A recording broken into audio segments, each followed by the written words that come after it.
Let me get up and running. Happy Star Wars Day. May the 4th be with you. Oh, there we go. I didn't do that. Someone told me I should. What was that? Oh. That's right. It's good. Hey, welcome, everyone. I'm Tim, if we haven't met before. I would love to meet you right after the service. I would love to shake your hand. Thanks so much for being here this morning. You could be a lot of different places on a Sunday morning, especially with a city that's got a pretty strong brunch game. So you chose to be here. So thank you. I'm honored. And I just want to say, actually, if you've walked through these doors this morning, if you're here, however you got here, you are enough to be loved. Loved by us, but most importantly, loved by God. Your story is sacred, and I'm just so glad that you're here. We're in a series called What Now? And we're exploring life after Easter, after the resurrection, how Jesus showed up after he was raised from the dead. So let me ask you a question. If you knew you only had 40 days left on earth, how would you choose to spend them? Now, what if you happened to be the resurrected Jesus, who just defeated death, who couldn't be taken out by the Roman government? How would you do it? I know how I'd choose to spend my time. I'm going to Rome, baby. I'm showing up at Pilate's house. I'm doing on a press tour. How you like me now, suckers? You know, but not Jesus. Jesus doesn't do that. What we see Jesus do is he actually seeks out his closest friends who are struggling, who are disillusioned, disappointed, disoriented. He sought them out and he met with them. And I think this, maybe more than anything else in Jesus' ministry, reveals to us his heart, right? The resurrected Jesus, he could have chosen any way to spend his final days on earth, and he chose to seek us. Historically, so the church has taken this season after Easter to reflect on the implications of Easter. They call it Easter Tide. How does the Easter actually live itself out in real life? And so for this series, which will actually take us up to Pentecost Sunday at the beginning of June, we wanted to take looks at glimpses of Jesus, stories we have of Jesus in the Bible after the resurrection. And I think what we'll find is a God not who demands we come to him, though he could, but a God who continues to come after us, a God who meets us in our mess, in the real stuff of life. And maybe he just wants to meet us too. So last week, Sarah led us looking at the story of Mary Magdalene, looking at specifically her in her moment of grief. And she gave us some great handles. It was a fantastic message. Thank you, Sarah, for serving us so well. But gave us some handles to help us navigate our own seasons of grief. Today, we're going to look at the topic of doubt, finding Jesus in doubt. And we're going to let Thomas be our guide here. And I want to explore three things this morning. A, the reality of doubt. B, the way that Jesus meets us in it. And third, not fourth. Third, how we can respond. Sound good? Everyone up for it? Ready to go there? No one's ready to go there. Are you ready to go there? There we go. All right. John 20. And by the way, thank you, Jonathan, for sharing. It's so cool to be in a part of a church community, a family of churches beyond ourselves, and to be able to support church plants and be supported by church plants all over the country and the world and here in our state. So thanks for being a rep for Commonwealth this morning. Sorry. All right, John 20. Now Thomas, also known as Didymus, one of the 12, was not with the disciples when Jesus came. So the other disciples told him, "We have seen the Lord." But he said to them, "Unless I see the nail marks in his hands, and put my fingers where the nails were, and put my hand into his side, I will not believe." A week later, his disciples were in the house again, and Thomas was with them. Though the doors were locked, Jesus came and stood among them and said, "Peace be with you." Then he said to Thomas, "Put your finger here. See my hands. Reach out your hand and put it into my side. Stop doubting and believe." Thomas said to him, "My Lord and my God." Then Jesus told him, "Because you have seen me, you have believed. Blessed are those who have not seen and yet have believed." This is the word of the Lord. All right, just some context here. This is an account after Jesus' resurrection. Thomas was one of the 12 disciples. He spent years with Jesus right by his side. For some reason, he wasn't with the other disciples when Jesus appeared. And he's not ready to fall for all of the wishful thinking of his friends without his own experience. Thomas is a man no different than us, right? Mary gets to enjoy the evidence of the face-to-face encounter with Jesus at the empty grave.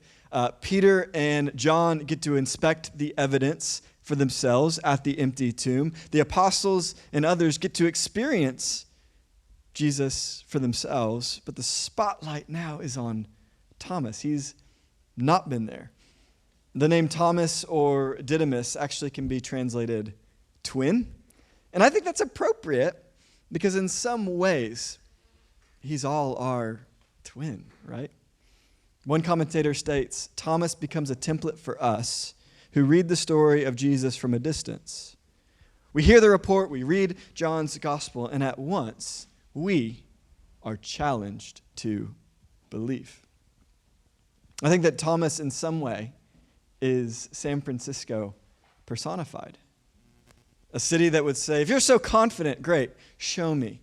Give me the evidence. I'm here, but you got to do more than empty words and hearsay about some rumors and fanciful fairy tales. And I just ask you, is there anyone in the Gospels you can relate to more than Thomas? And I feel for Thomas, I really do. All of his friends have had this shared experience. In fact, the Greek word for tell, when it says the disciples were telling Thomas about their experience, we have seen the Lord. It's an active tense, meaning they keep going on and on and on about it. They're jazzed, like something has happened, but not Thomas. And have you ever been in a room where everyone else seems to be having this experience? They're getting the goosebumps, they're getting the chills, something's happened. They have access to some sort of faith dust that you don't. You're just not feeling it. You feel like the only one on the outside. And it's annoying. Like, it's disheartening, right? It makes you almost resentful towards everyone else and even to God, if he even exists, you know? You're like, what is wrong with me? Why can I see it? Is this all just made up? Faith and doubt are really funny things if you think about it. How do you manufacture something like faith? Can you just have more of it? How are you supposed to ignore or move past doubt? Is it something you can just turn off? Are these things, faith and doubt, even in your control? In many ways, my story actually begins with doubt. In middle school, I made a decision to dedicate my life to Jesus. My mom led me to the Lord at a very young age. I think I was 7. But it was at middle school youth camp where my soul came alive. I was on fire for Jesus. In Psalm 69, David says, "For zeal for your house consumes me." And that's how I felt, genuinely. I wanted to pursue God with a reckless abandon, just like I was sure, without a shadow of a doubt, that he had pursued me. I felt it. I wanted to see my friends at my school experience the love that I felt. I would tell everyone about him. I had a passion for him.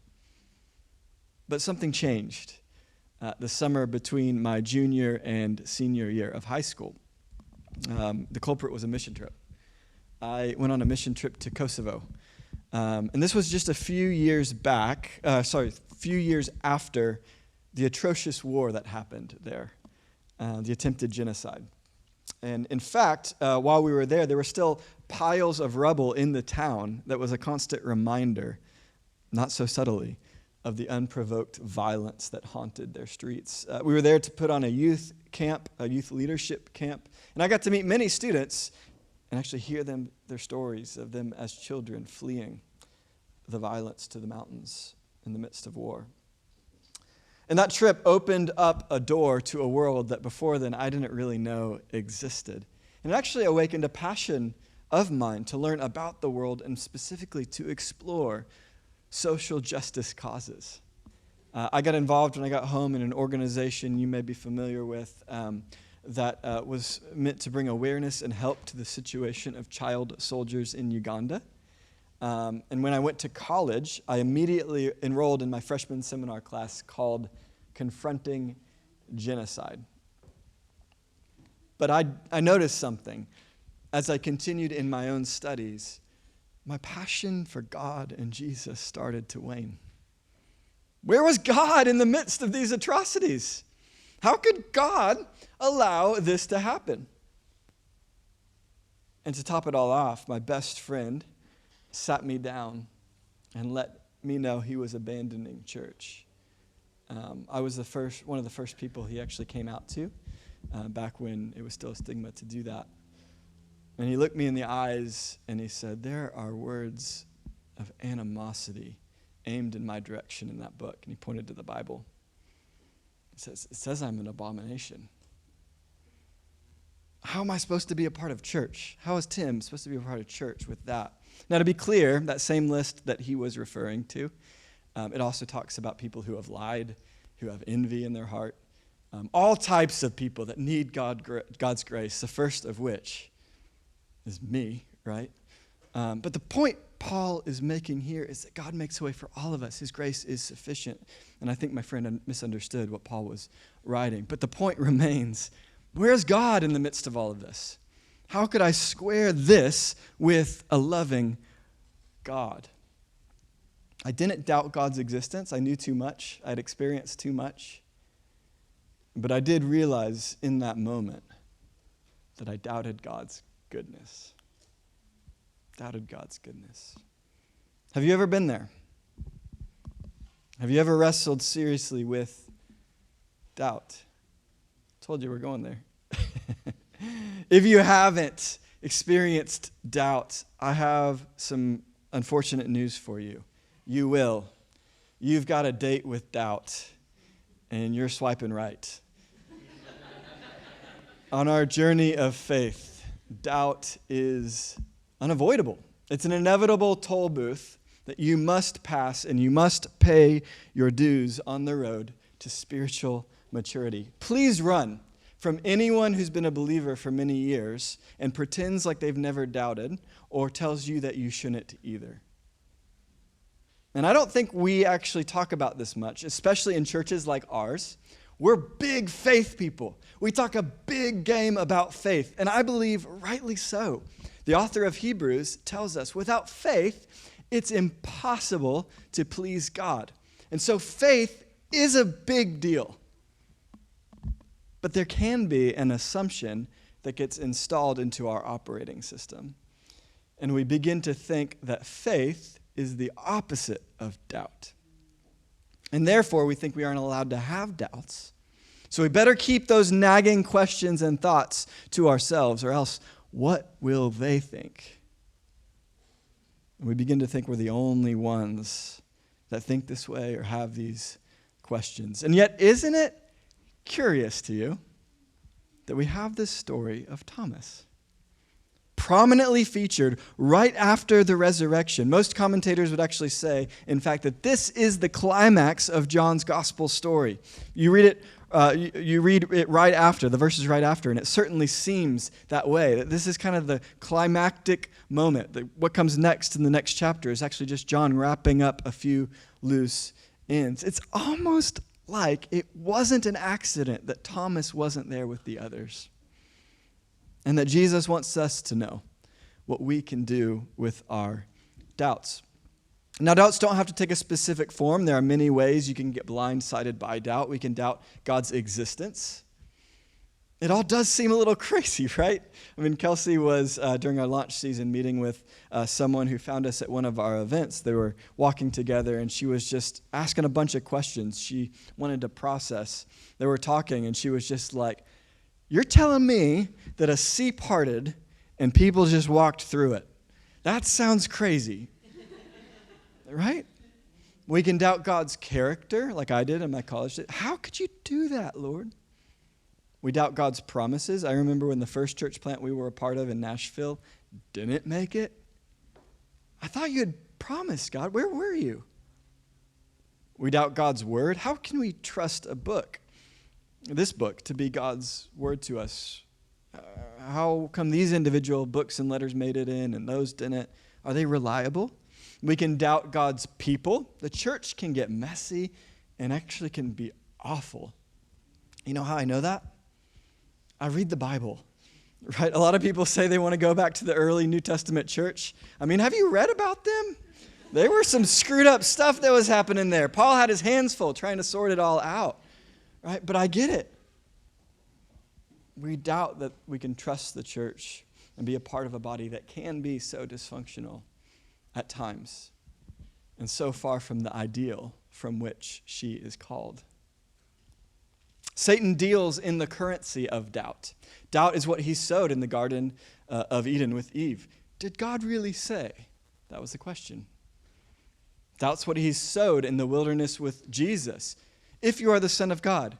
If you are the Son of God. We shouldn't be surprised when this hits us. We live in a contested world. And it's not just personal doubt, it's actually the air we breathe. We live in a culture of doubt. We don't live in a world where you will accidentally drift towards faith. No one is scrolling TikTok and finding their soul being enlarged and gradually, increasingly drawn to ponder the things of God, right? No, you're conditioned to doubt. Well, unless you're watching Vinny. Vinny's good. Vinny draws you closer to God on TikTok. At one point in time, we lived in a culture where everyone believed. All frames of society, from education to art to even your work schedule, were all filtered through the lens of faith. But that is not now. Now we're in a world designed actually to push faith out from the public sphere. Dallas Willard puts it this way. We live in a culture that has, for centuries now, cultivated the idea that the skeptical person is always smarter than the one who believes.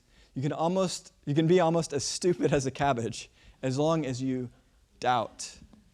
The fashion of the age has identified mental sharpness with a pose, not with genuine intellectual method and character. There's a cachet to being jaded and cynical and allergic to anything that smells like hype.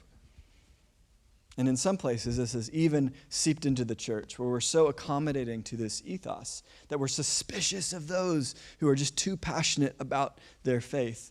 And we begin to move from a space of doubt to unbelief. So let's explore unbelief. We need to make a careful distinction between these two, doubt and unbelief. Doubt is wrestling with God. Unbelief, or lack of faith, is walking away from God. And if one error is pretending that doubt doesn't exist, another error is fostering and harboring a spirit of unbelief. And we have to be careful, because to doubt is to be human. Everyone will doubt. But it's what we do with our doubt that's everything.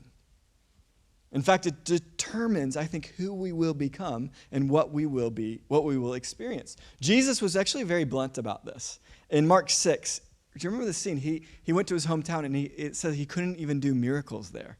Why? It says it was because of their lack of faith or unbelief. They were scoffing at Jesus, and actually says Jesus was amazed at their lack of faith. Let that hit you for a second. He's not amazed at the opposition to his message. He's not amazed at the corruption in the temple. He's not amazed at Rome's power. But he is amazed at the lack of faith he encounters. Unbelief in Mark 6 actually stifles what could have been released for that community.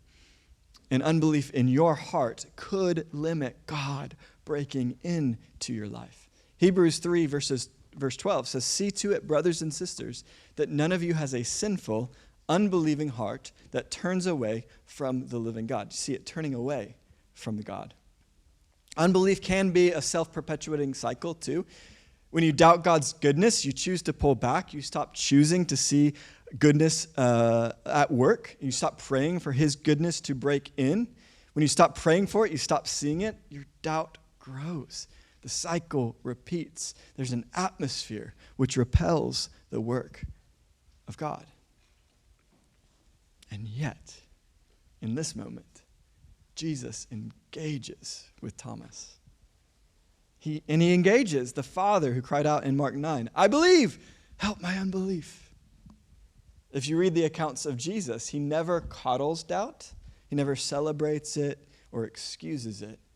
But he's never repelled by doubt either. Instead, he's always using doubt as an invitation towards something deeper.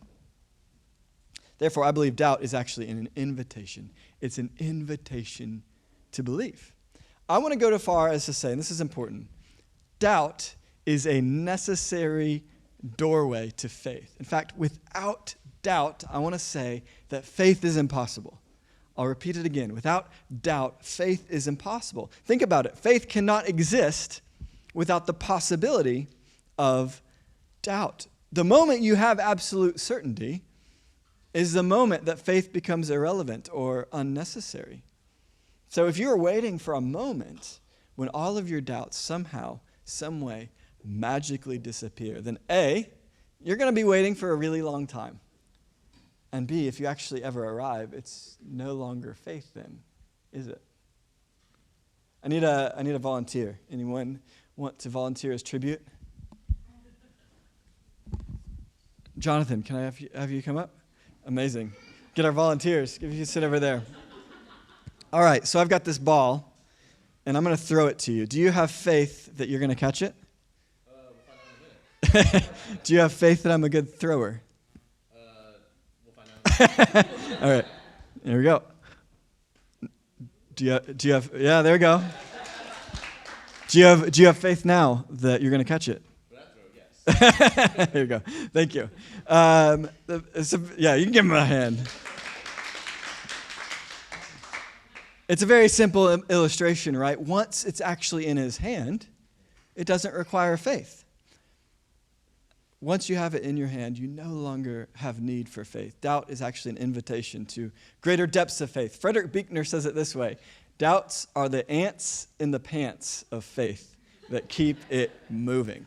Yeah. A year and a half ago, here's another illustration. I wanted to grow in prayer. I've shared about this before. So I just felt like God was inviting me to another a layer of prayer. And so I wanted to recruit a few mentors to help me. And one of which said something to me. He said he prefers a boring prayer meeting to one that's popping off and buzzing and everyone's just full of energy. And I'm like, why? I've just recruited you to help me build prayer meetings and help pray. Why are you saying this? And he said, what do you think requires more faith? Praying out in a dead prayer meeting or participating when everyone is feeling it? He said, I can't prove it, but I think it pleases the Father more to pray out in the midst of a prayer meeting that's just really dull and dead. And I think that's true with doubt. The greater the presence of doubt, the greater the possibility of faith. Right? So without faith, we've learned it's impossible to please God. So it stands to reason that the greater the doubt, the more you can please God. Right? Those that are just wrecked with doubt, those going through the dark night of the soul, yet choose to still keep the flame of faith burning. Those are the ones that are dangerous. Those are the ones that become spiritual fathers and mothers that we want around us when we're looking for guidance. Cynicism can form you into actually a miserable being living in a really small world. But staring down the valley of doubt and refusing to stay there but continuing to press ahead, that's where pressure turns the coal into a diamond, right? That's where you become a mature, resilient soulful saint, living in an enchanted world full of wonder and possibility, of a God that can break in and invite you to touch his side at any moment. I love what we found out about Mother Teresa shortly after her death. Her journals were made public, and everyone assumed someone like Mother Teresa, what insights she must have possessed in that secret place. What wisdom and faith she must have received. Someone so mature and selfless and Christ-like. And yet when these journals were published, it shocked the world. So much so that it caused some people to question everything they thought they knew about her. Her journal entries weren't that of confident insight after insight, but rather of blistering doubt. In one account, she writes, "I am told God loves me, and yet the reality of darkness and coldness and emptiness is so great that nothing touches my soul." Another place she wrote, "Where is my faith? Even deep down, there is nothing but emptiness and darkness. My God, how painful is this unknown pain." And yet she hung on to faith. She clung to Jesus till the very end. Faith isn't about what you feel. It's about continuing to take steps despite what you feel. It's not about your emotions, it's about your motion. Are you taking another step towards Jesus, even if you feel unsure, even if you feel unsteady, even if you have doubts? And I want to say this: doubts do not disqualify you. We call Thomas Doubting Thomas, but this is just one scene in his story, right? When Jesus called him to be a disciple, he dropped everything to follow Jesus. In John 14, earlier on, we read that he's ready to die by Jesus' side. He's loyal and faithful to Jesus. Later on, after this, we know through church tradition that Thomas will go on to bring the gospel to India, to plant churches there. He's the only one of the disciples to bring the message of Jesus outside of the Roman Empire. And his story of doubt, recorded here, has inspired and mentored billions of Christians for thousands of years, including, I happen to know, a few dozen of us gathered here in Potrero Hill this morning. Doubt doesn't disqualify you, and it doesn't have to be your destiny. Doubt is an invitation, a doorway through which can actually lead you to greater intimacy and faith with Jesus. Thomas's moment of doubt led to an encounter with Jesus, which had an impact that continues to ripple through history even today. All right, so what do we do with our doubts? That brings us to an important question. What do we actually do then with our doubts? What do we do when we inevitably face those dark moments of doubt? 4 things I love to submit for your consideration. First, expose your doubts. Thomas showed back up. He didn't disengage, and he didn't pretend like everything was fine. He was honest with where he was at. Jesus can handle your doubts. Think about David raging in the Psalms. Just one example, Psalm 77. Will the Lord reject forever? Will he never show his favor again? Has his unfailing love vanished forever? Has his promise failed for all time? Has God forgotten to be merciful? Has he in anger withheld his compassion? And yet somehow still, God calls David a man after his own heart. Think about Job demanding answers from God, and yet by the end of the story, God is engaging him back. God can handle our doubts. What he won't handle is you not being honest and not showing up. For those of you struggling with doubt that won't go away, I just want to offer you an encouragement. We will not always have doubts. There will be a time when it will actually be impossible to doubt. We will be face to face with Jesus, and we will have no doubts, and the need for faith will actually be no more. For these few fleeting years, let's not waste our doubts. Let's let them drive us to God. Thomas wasn't persuaded by reports of an empty tomb, but he brought his doubts honestly when he did. He encountered the risen Jesus. He wasn't even looking for Jesus. Jesus surprised him. That's the divine tenderness of God. He approached Thomas, and it resulted in what scholars says is the highest praise offered to Jesus of anywhere in the Bible. Thomas exclaims, "My Lord and my God." Do you notice Thomas never actually took Jesus up on his offer?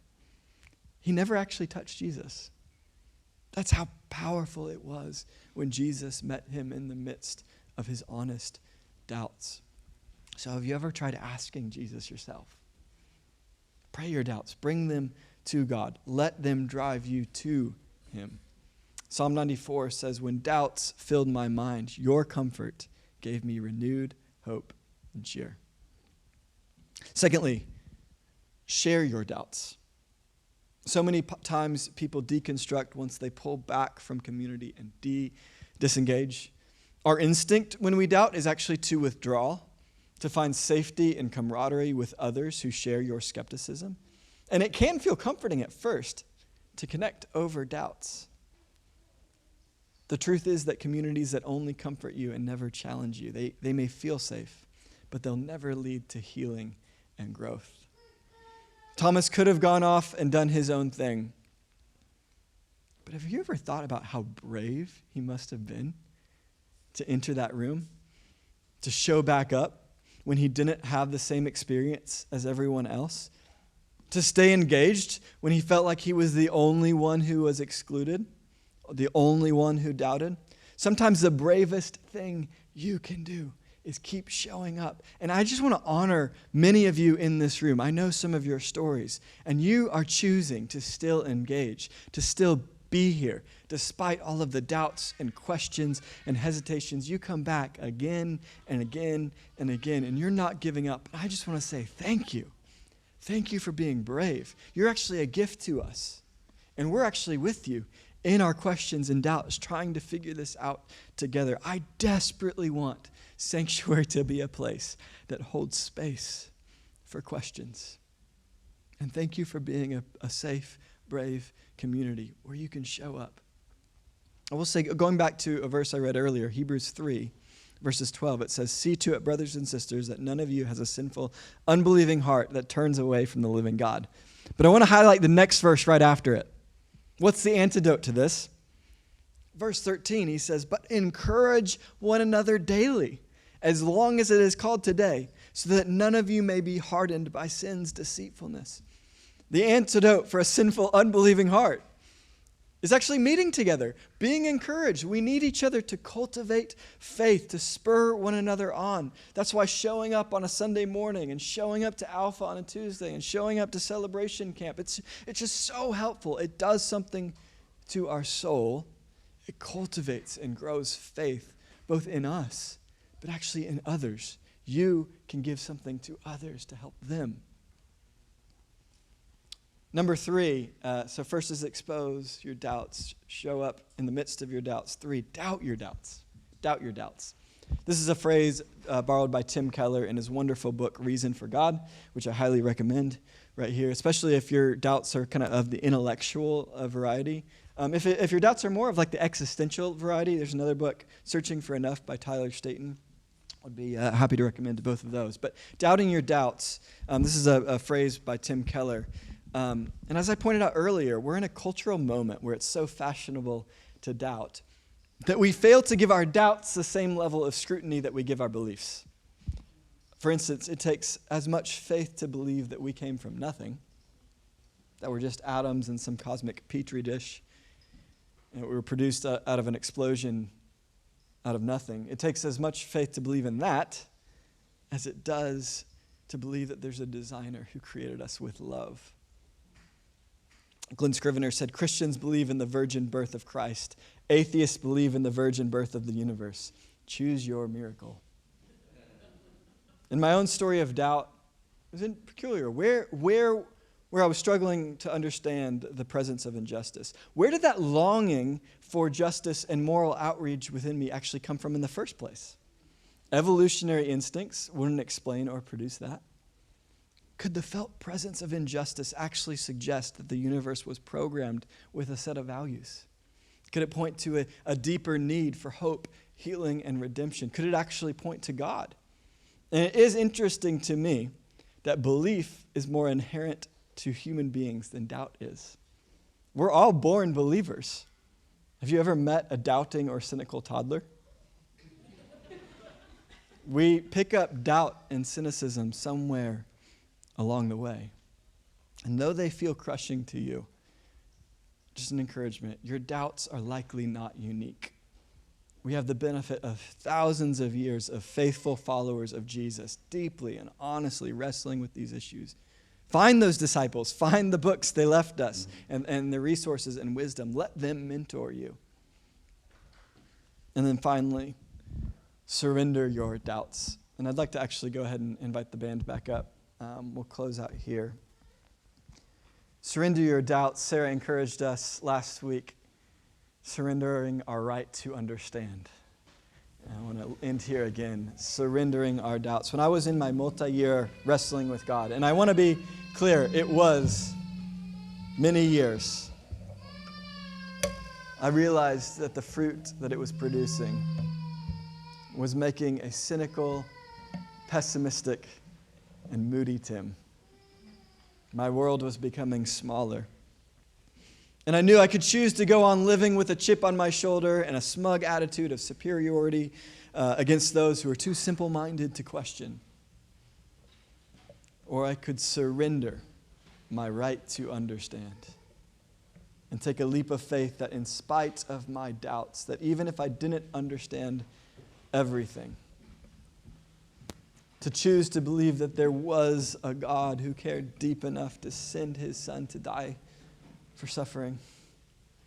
That he's building a church to help fight injustice, that one day every tear will be wiped away, that he will renew all things, and that living into that story, despite my doubts, would form me into someone who was more just, who was more loving, who was more humble. And I can tell you that I still don't have all of my questions answered. But what I do have is a wonderfully rich and dynamic relationship with God that in some ways is actually made more beautiful because of the mystery. Faith isn't about powering up and mustering up enough belief to somehow tip the scales towards faith. That would still be about our abilities. It would still be about us. That's exhausting. And I think a very fragile foundation that won't pass the stress test of life. Faith is about looking to God. We don't have faith in ourselves. The focus isn't on you. Faith is about who you're looking to. It's the object of our faith, not the amount of it. That's important. A little bit of faith in Jesus sure beats a lot of faith in yourself. So for response today,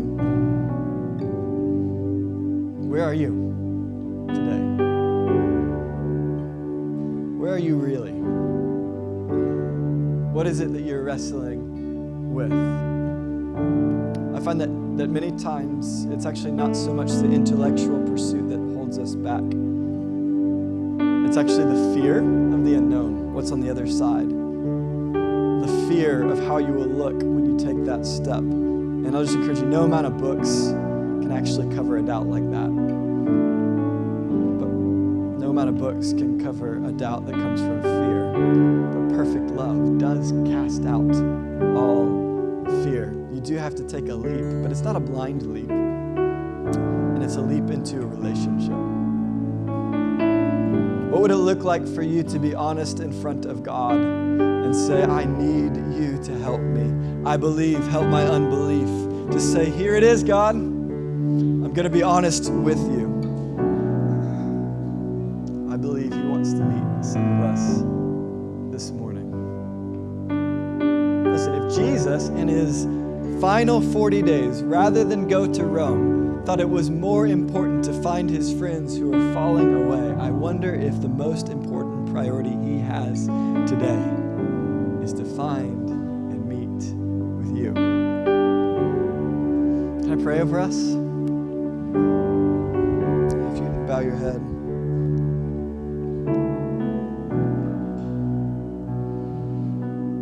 one's looking, I'm just curious, sometimes it's really helpful for us to actually take a step with our bodies and just actually say, yes, I want to receive what you have, Jesus. I want to be honest in front of you. I want to bring you where I really am, not the polished version of myself, but where I really am. And let you meet me there in that place. If that's you, if you just like me to actually pray over you as I'm about to pray, if you feel like there's something God might have for you, or you just want it, you want Him to show up unannounced in your world and reveal Himself to you, would you just be bold enough to raise your hand?